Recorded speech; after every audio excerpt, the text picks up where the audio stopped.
Good morning. So, in this class, we will discuss about the electric current. In our earlier video, as I have discussed, electric charge is a either shortage or excess of electrons in any atom. So, whenever there are excess number of electrons, we get a positive charge on the object or on the particle or on an atom. And if there is some shortage of electrons, it gets some positive charge on it, right? And we have discussed some properties and the behavior of the charges with each other in our last class. तो आज हम बात करेंगे about electric current. तो ठीक वैसे ही जैसे water के फ्लो होने से वाटर करंट बनता है, एयर के फ्लो होने से एयर करंट बनता है, ठीक उसी तरह से इलेक्ट्रिक करंट बनता है जब इलेक्ट्रिक चार्ज एक डायरेक्शन में मूव करते हैं। तो जब वाटर मूव करता है तो वाटर के मॉलिक्यूल सभी एक डायरेक्शन में मूव करते हैं एंड उस केस में हमारे पास बनता है वाटर करंट, जिसको हम वाटर करंट नाम देते हैं। और एयर करंट बनता है जब एयर के सभी मॉलिक्यूल्स एक डायरेक्शन में मूव करते हैं, so that is called as air current. तो यहाँ पे हम बात करेंगे इलेक्ट्रिक करंट की, जो तब बनता है जब सभी इलेक्ट्रिक चार्जेस एक कंडक्टर के अंदर, जो सभी इलेक्ट्रॉन जो हैं, क्योंकि चार्जेस जो हैं एक कंडक्टर में, मेटालिक कंडक्टर में स्पेशली, वो इलेक्ट्रॉन्स की फॉर्म में ही होते हैं। तो जब वो एक डायरेक्शन में मूव करेंगे तो उस केस में इलेक्ट्रिक करंट बनता है। तो सबसे पहला काम हमारा ये है कि चार्ज, अब उस चार्ज को हम मूव कैसे करें। So let us take this case, suppose that we have some plate, we have this plate with positive charge on it. तो इस प्लेट के ऊपर कुछ पॉजिटिव चार्ज है और यहाँ वो चार्ज है, मान लीजिए पॉजिटिव चार्ज है हमारे पास किसी वैल्यू Q का at position A, right. So at position A we have some positive charge of amount Q, right?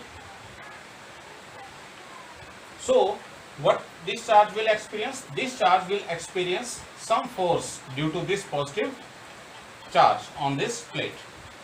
So positive charge repels the positive charge because they are the like charges, as we have discussed in our earlier video.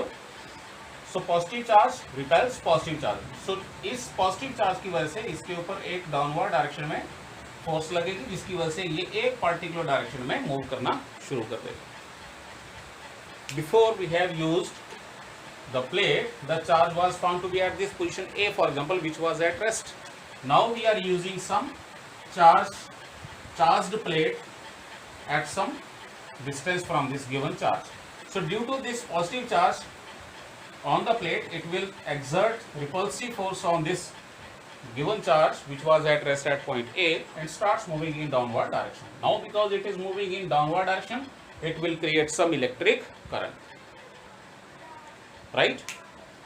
So how do we understand, how do we make the charge to move?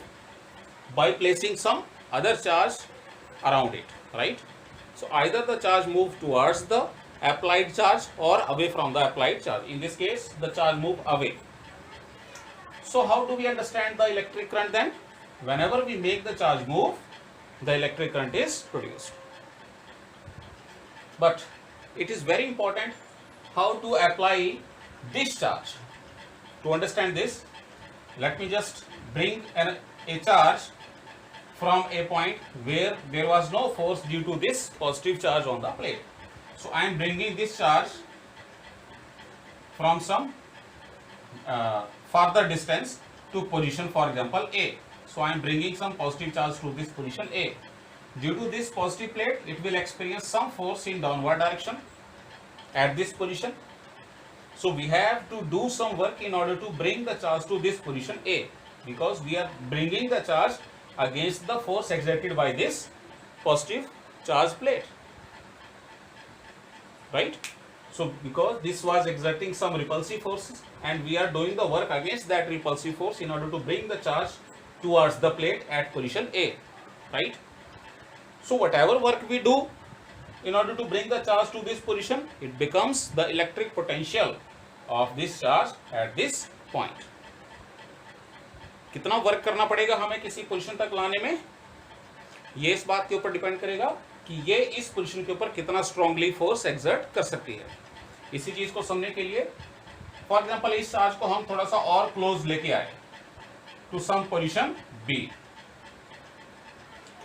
अब क्योंकि ये charge जो B position के ऊपर ए के बजाय B position के ऊपर लेके आए, जो कि बी पोजीशन जो है प्लेट के कंपैरेटिवली क्लोज है as compare to charge at plate point A, तो ये सेम प्लेट इस पॉइंट के ऊपर क्लोजर पॉइंट के ऊपर और ज्यादा स्ट्रांगली फोर्स अप्लाई करेगी, due to which more amount of work has to be done in order to bring the charge to a point which is closer to the plate. Let us break the situation by bringing the charge even closer to some position, for example C। तो उसी positive charge को, उतना ही positive charge हम और close लेके आगे। अब इस पोजीशन के ऊपर ये प्लेट और भी ज्यादा फोर्स के साथ इसको रिपेल करेगी। सो मींस एक तरह से हम इसको लेके आ रहे थे एक और ज्यादा स्ट्रॉन्ग फोर्स के अगेंस्ट, इसकी स्ट्रॉन्ग फोर्स के अगेंस्ट, रिपल्सिव फोर्स के अगेंस्ट। तो एक तरह से हमें सी पॉइंट तक लाने में और ज्यादा वर्क करना पड़ेगा। तो जितना ज्यादा हम चार्ज को क्लोज लाते जाएंगे वर्क उतना ही ज्यादा करना पड़ेगा। फॉर एग्जांपल डी पॉइंट के ऊपर अगर चार्ज को लेके आते हैं जो कि सबसे ज्यादा क्लोज है, तो डी पॉइंट तक लाने में सबसे ज्यादा वर्क करना पड़ेगा, क्योंकि उस केस में हमें सबसे ज्यादा एनर्जी खर्च करनी पड़ेगी, क्योंकि डी पॉइंट के ऊपर इस प्लेट का जो रिपल्सिव फोर्स है सबसे ज्यादा रहेगी, क्योंकि डी पॉइंट सबसे क्लोज है। तो इसका मतलब ये हुआ कि ये सभी पॉइंट्स के ऊपर प्लेट का एक डिफरेंट इफेक्ट है, ठीक है। तो ये जो इफेक्ट है प्लेट का एट डिफरेंट पॉइंट्स, एक तरह से हम इसको जानते हैं कि हमें इन पॉइंट्स के ऊपर लाने में, चार्ज को लाने में कितना वर्क करना पड़ेगा। तो जितना हमें वर्क करना पड़ेगा उस पॉइंट के ऊपर उतना उस चार्ज में क्या हो जाता है, एक एनर्जी स्टोर हो जाती है। या यूं कहें कि उसको कहेंगे इस प्लेट का इस पॉइंट के ऊपर, वो उसको क्या कहेंगे, वो उस वर्क को क्या कहा जाएगा, the electric potential of this plate at point A and at point B, at point C and at point D। तो इसका मतलब ये है क्योंकि D के केस में D तक लाने में सबसे ज्यादा वर्क करना पड़ेगा, इसलिए D पॉइंट के ऊपर इस प्लेट का सबसे ज्यादा पोटेंशियल D पॉइंट के ऊपर रहेगा, C के ऊपर उससे कम रहेगा, B के ऊपर और कम रहेगा, A के ऊपर सबसे कम रहेगा। जितना ज्यादा प्लेट से दूर मूव करते जाएंगे, potential means electric potential of the given plate goes on decreasing, क्योंकि इसका इफेक्ट उन पॉइंट के ऊपर कम होता जा रहा है। तो इसका मतलब ये हुआ कि अगर इस पॉइंट तक लाके चार्ज को छोड़ देंगे तो ये प्लेट की रिपल्सिव फोर्स की वजह से डाउनवर्ड डायरेक्शन में मूव करेगा, लेकिन कम स्पीड के साथ, क्योंकि कम फोर्स इसके ऊपर एक्ट हो रही है एट पॉइंट ए। इसके केस में जो फोर्स है इसकी वो काफी स्ट्रॉन्ग है, मतलब बी पॉइंट के ऊपर इसका पोटेंशियल काफी ज्यादा है, इलेक्ट्रिक पोटेंशियल बी पॉइंट के ऊपर काफी ज्यादा है इस प्लेट का। तो बी पॉइंट के ऊपर ये और ज्यादा फास्ट डाउनवर्ड डायरेक्शन में मूव करेगा, या कह सकते हैं प्लेट से अवे मूव करेगा। सी पॉइंट के ऊपर लेके आते हैं तो यहाँ पे इसकी जो इलेक्ट्रिक पोटेंशियल है और ज्यादा स्ट्रॉन्ग है, ज्यादा है इन सभी पॉइंट से। तो इस पॉइंट के ऊपर आके अगर चार्ज को छोड़ देंगे तो यहाँ से ये और भी ज्यादा फास्टली प्लेट से दूर मूव करना शुरू कर देगा।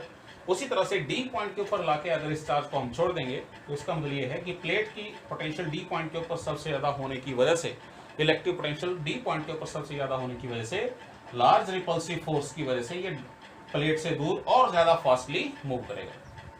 तो चार्ज जितना ज्यादा फास्टली मूव करेगा इलेक्ट्रिक करंट उतना ही ज्यादा होगा। तो चार्जेस जब मूव करेंगे इलेक्ट्रिक करंट फ्लो होगा। तो चार्जेस क्यों मूव कर रहे हैं? whenever we are applying some electric potential to the charge, right? लेकिन next thing is that to understand what happens, suppose that we have some charge at some distance and we have another plate,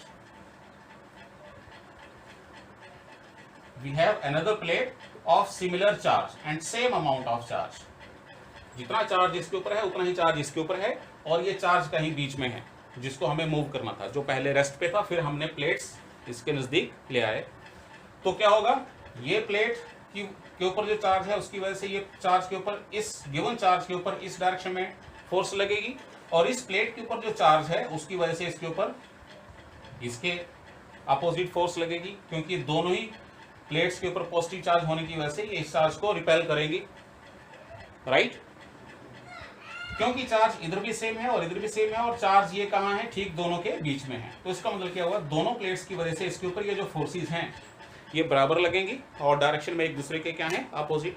so equal and opposite forces just cancels out the effect of each other.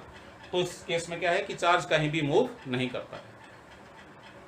दूसरे sense में अगर समझें, जैसे हमने अभी understand किया, पहली plate इसको 1 और 2 नंबर प्लेट दे सकते हैं हम नाम, हालांकि दोनों आइडेंटिकल हैं उनके ऊपर जितना चार्ज है।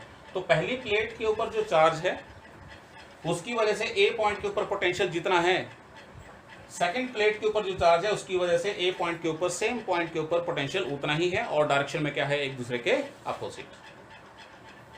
तो उस वजह से क्या है कि इक्वल पोटेंशियल होने की वजह से ये चार्ज कहीं भी मूव नहीं करता। ठीक है।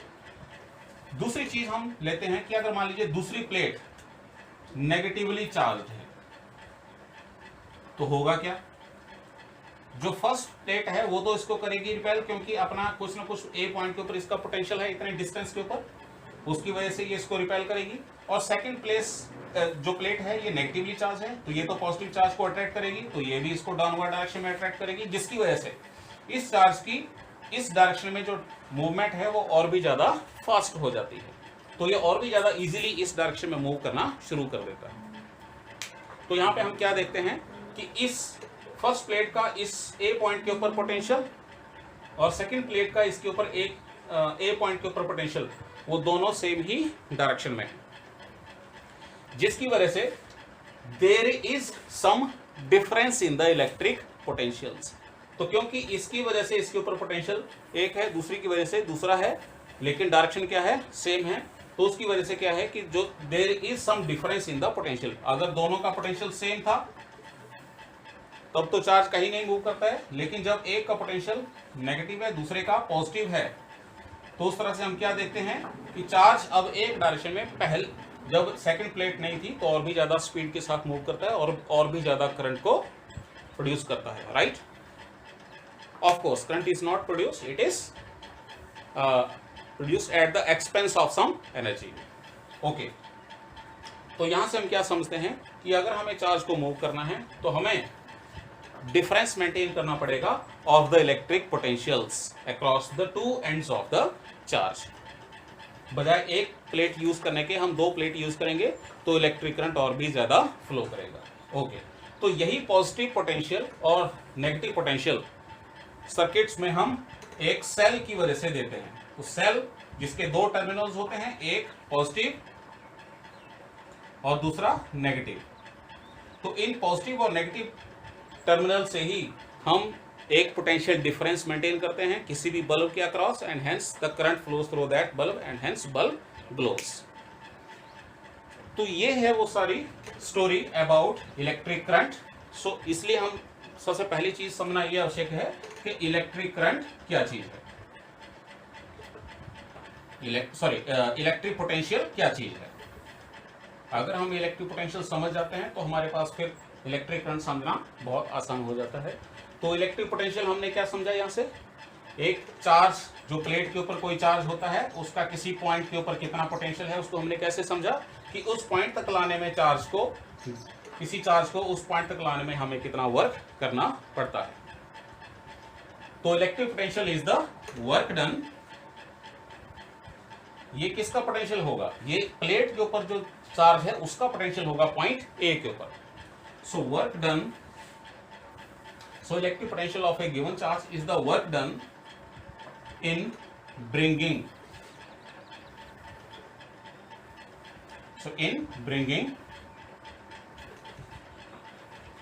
a unit charge का मतलब 1 यूनिट ऑफ चार्ज। अगर चार्ज के यूनिट्स जो है कूलम है तो यूनिट चार्ज का मतलब हो गया 1 coulomb. So what is the amount of work done in bringing a unit charge from infinity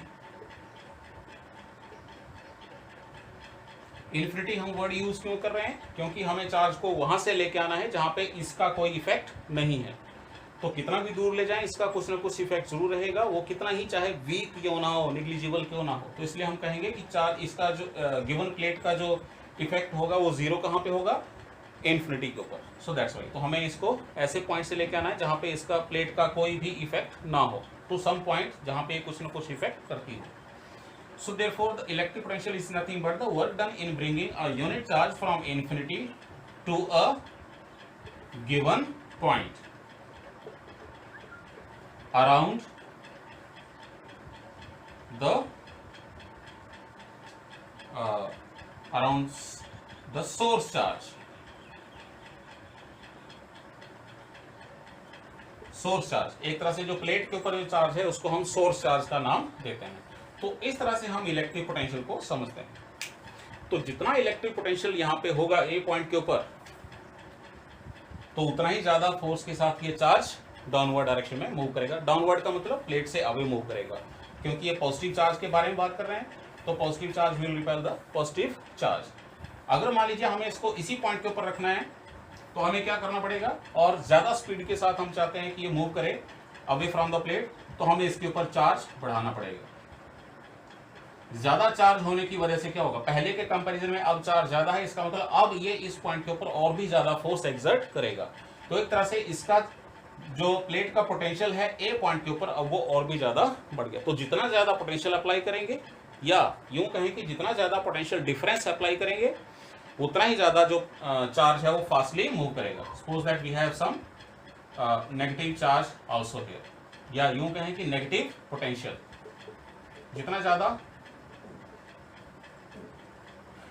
potential difference हम मेंटेन करेंगे चार्ज के दोनों तरफ, उतना ही ज्यादा स्पीड के साथ चार्ज एक डायरेक्शन में मूव करेगा और उतना ही ज्यादा वो करंट प्रोड्यूस करेगा। Right, so electric potential is the amount of work done at some charge. So A point के ऊपर इस प्लेट का पोटेंशियल मान लेते हैं कितना है, it is for example potential को हम रिप्रेजेंट करेंगे V से, तो VA। अगर मान लीजिए ये फॉर एग्जांपल ए पोजीशन के ऊपर है, लेकिन ये पोटेंशियल मान लीजिए प्लेट X है, तो इट इज VX, या इस पॉइंट को नाम O दे दीजिए ताकि ये और भी सिंपल हो जाए रिप्रेजेंट करने के लिए, तो ये VA। तो ए पॉइंट के ऊपर ए का पोटेंशियल जो है वो VA है, और दूसरी प्लेट का जो पोटेंशियल है उसी पॉइंट के ऊपर वो कितना कहा जाएगा, let me represent it as, या यूं कहे कि सेम डिस्टेंस, अगर ये चार्ज यहाँ पे होगा तो उसकी वजह से ये जो प्लेट है अगर ये यहाँ पे हो तो उसका पोटेंशियल जो है, प्लेट्स को हमने यहाँ रखा है, तो एक तरह से हम कहेंगे this plate has potential VA and this potential है, अगर ये B प्लेट है तो उसका पोटेंशियल हम VB लिख देंगे। So we are maintaining this difference of the potential, we call it VB minus VA, क्योंकि पॉजिटिव पोटेंशियल को हम एक तरफ रखते हैं, नेगेटिव पोटेंशियल को दूसरी तरफ रखते हैं, और क्योंकि पॉजिटिव प्लेट का जो पोटेंशियल है उसको हम हायर मानते हैं conventionally, so therefore we write the potential difference as the potential of the positive plate, means positive potential VA minus VB minus the negative potential. So this is higher potential, this is the lower potential. ये सिर्फ हमने नाम इनको difference करने के लिए दिया है कि कौन सा हाई है और कौन सा नेगेटिव है। तो पॉजिटिव जो पोटेंशियल होगा उसको हायर पोटेंशियल नाम देंगे, और जो नेगेटिव पोटेंशियल है उसको लोअर पोटेंशियल नाम देंगे। तो कितना डिफरेंस मेंटेन किया हमने, इतना, VB से लेकर VA तक। आप इसको इस तरह से भी समझ सकते हैं नंबर लाइन के ऊपर, अगर मान लीजिए यहाँ पे जीरो पोटेंशियल है, इधर नेगेटिव पोटेंशियल है और इधर पॉजिटिव पोटेंशियल है। राइट, फॉर एग्जाम्पल यहाँ पे -15 है और यहाँ पे +10 है, तो डिफरेंस कितना हुआ, -15 से लेकर +10 तक, so it is 25। So there is a potential difference of 25 volts. The units for electric potential are volts. और सिंपली इसको हम रिप्रेजेंट करते हैं V से, जैसे 5 volt, 10 volt, 20 volt, just like this. तो इस तरह से हम किसी भी चार्ज को मूव करा सकते हैं, and hence once the charge move electric current is produced. तो इलेक्ट्रिक करंट को अगर हमें समझना है तो हमें उसके लिए समझना पड़ेगा इलेक्ट्रिक पोटेंशियल। तो इस तरह से हम इलेक्ट्रिक पोटेंशियल को समझते हैं। सो electric potential is nothing but the work done. तो अब हमें आगे से हमेशा ये ध्यान में रखना है कि जब कभी हम इलेक्ट्रिक करंट के बारे में बात करेंगे तो इसका मतलब वहां पे कुछ ना कुछ इलेक्ट्रिक पोटेंशियल डिफरेंस रहेगा। अगर डिफरेंस 0 है, इसका मतलब दोनों प्लेट का पोटेंशियल सेम है, तो उस केस में चार्ज कहीं भी मूव नहीं करेगा। So we have to maintain some electric potential difference. So that is about electric potential. Now we are ready to define electric current in more precise way. So electric current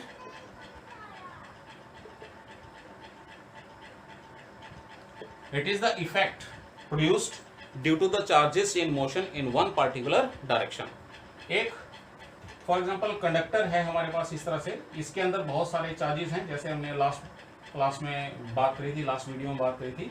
metallic conductors की बात करें जो electrical purpose के लिए हम use करते हैं, तो उसमें मोस्टली मेटल्स यूज करते हैं जिसके जो चार्ज होता है वो सिर्फ इलेक्ट्रॉन की फॉर्म में रहता है। ठीक है, so free electrons are responsible for the electric current in case of metallic conductors. तो ये हमारे पास कंडक्टर है, तो जब इसके अक्रॉस सम पोटेंशियल हम मेंटेन करते हैं with the help of some source, this source may be a battery और it may be other source. तो यहां से बैटरी मान लीजिए इसके अक्रॉस हम कुछ इस तरह से जोड़ देते हैं, ये बैटरी का सिंबल रहेगा। So whenever we maintain some difference, तो ये पॉजिटिव टर्मिनल यहाँ पे कनेक्टेड है, तो ये पॉजिटिव पोटेंशियल अप्लाई हो गया इस पॉइंट के ऊपर, इस एंड के ऊपर, और दूसरा एंड जो है नेगेटिव टर्मिनल से कनेक्टेड है, तो ये नेगेटिव पोटेंशियल हो गया। So there is some difference in the electric potential, means there is some electric potential difference across the two ends of the conductor. तो इस पोटेंशियल डिफरेंस की वजह से electrons will start moving in one particular direction. For example the electrons will start moving in this direction because this is the positive potential and the electrons are negatively charged. तो इधर से ये repel होके इधर move करेंगे and hence they will create some electric current. So how do we define electric current? Electric current is defined as, electric current कितना होगा ये डिपेंड करेगा इसके ऊपर कि कितना चार्ज फ्लो हुआ इन a unit time, 1 unit time. मान लीजिए जो चार्ज फ्लो हुआ वो कितना है Q, और कितने टाइम में फ्लो हुआ कोई चार्ज Q t टाइम में एक गिवन पॉइंट से। कंडक्टर के एक गिवन पॉइंट से कितना चार्ज फ्लो हो जाता है t टाइम में, तो यहां से हम करंट को डिफाइन कर सकते हैं। तो current is the rate of flow of charge per unit time. तो एक यूनिट टाइम में कितना चार्ज फ्लो होता है वो हमें बताएगा कि कितना इलेक्ट्रिक करंट प्रोड्यूस हुआ। तो rate of flow of charge per unit time it is called as electric current and mathematically we write it as electric current को कैपिटल आई से यहाँ पे हम लिखते हैं। So this is equal to charge flowing per unit time T. So this is the formula for the electric current and hence the statement for electric current. क्योंकि जितना ज्यादा चार्ज फ्लो करेगा गिवन पॉइंट में उतना ही ज्यादा electric current flow होगा। तो ज्यादा चार्ज कब फ्लो करेगा गिवन टाइम में, जब ज्यादा इलेक्ट्रिक पोटेंशियल हम अप्लाई करेंगे।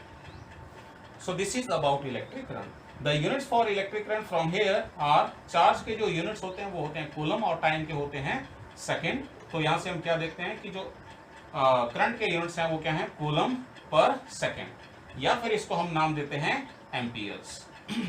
इस तरह से लिखते हैं या फिर लिखते हैं amperes, right. For example current is equal to 2.4 ampere या 1.5 ampere, just like this.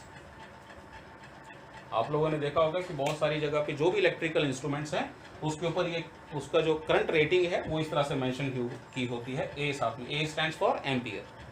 So this is about electric potential and electric current.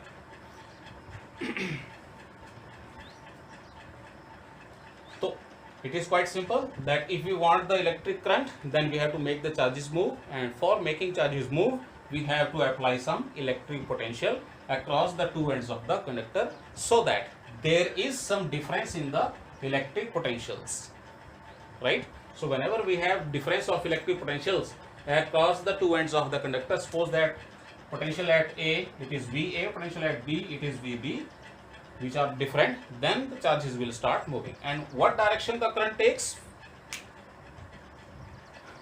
Conventionally the direction of current is taken the direction of the positive charges. So if we have some positive charge here, it will start moving towards the negative terminal, just like this. So current will be taken along that direction. So current will have the direction along the direction of the positive charges. So this is how we understand the direction of conventional current. तो इस तरह से इस current को नाम दिया जाता है conventional current। अब क्योंकि इसमें पॉजिटिव चार्जेस तो होते नहीं है और सिर्फ कौन से होते हैं, मेटालिक कंडक्टर्स के बारे में बात कर रहे हैं, तो यहाँ पे होते हैं नेगेटिवली चार्ज्ड इलेक्ट्रॉन्स। तो नेगेटिवली चार्ज इलेक्ट्रॉन्स तो मूव करते हैं पॉजिटिव टर्मिनल की तरफ या पॉजिटिव पोटेंशियल की तरफ, तो इसका मतलब क्या हुआ कि इलेक्ट्रॉन की डायरेक्शन जो है उसके अपोजिट डायरेक्शन में ही करंट को माना जाता है। तो conventionally the direction of electric current is taken opposite to the direction in which electrons move. So if electrons move in one direction, we take that current is in opposite direction. So this is about electric current through electric potential. Thank you.